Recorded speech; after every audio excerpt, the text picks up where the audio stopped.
last week you escorted 5-year-old Liam Ramos and his father from a detention facility in Texas back to Minnesota. Can you tell me about that and what that was like? Well, it starts the week before because this 7-day notice requirement was in place for members of Congress to go visit or inspect this Dilley and other detention centers. And I had put in notice the day before Liam's case broke, like the news broke and the pictures came out with his cap and his backpack and everything. So when that story broke, I knew that I was going to be there the next week.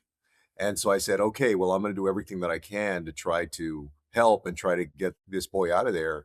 And so we made contact with his attorney and the family. And then I had asked before, several days before, I had asked other members of Congress, I said, hey, I'm going to go to Dilley. Does anybody want to go?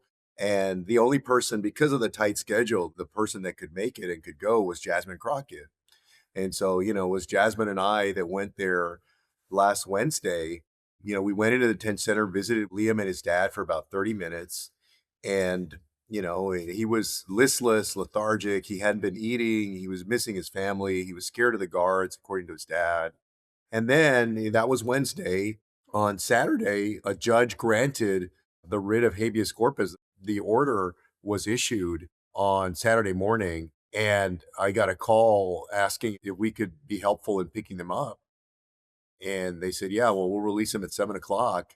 And so I was at a rally in Austin with James Tallarico and a bunch of other people. And I went to Dilley and picked them up, both of them.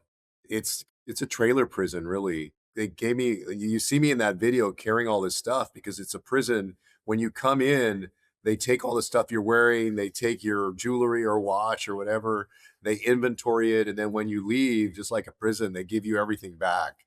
So that's what you see me carrying there is their stuff. But he was excited to be out, emotional, but just excited to be going back home. In the end, what is he going to take from this experience? Right? Like when he looks back when he's 25 and 45 and 70 years old, what is he going to take from this experience? And I thought, man, it would be a real shame if this young boy who did nothing wrong, who spent a week in this trailer prison, if he lets if he defines America by that experience. And I thought, I just, as an American, mostly, I just want to write him and say, hey, I hope you won't judge America by your days in Dilley, but by all of the people all over the country who offered toys and clothes and money and legal services and everything to help him get out. The people that were touched by his story.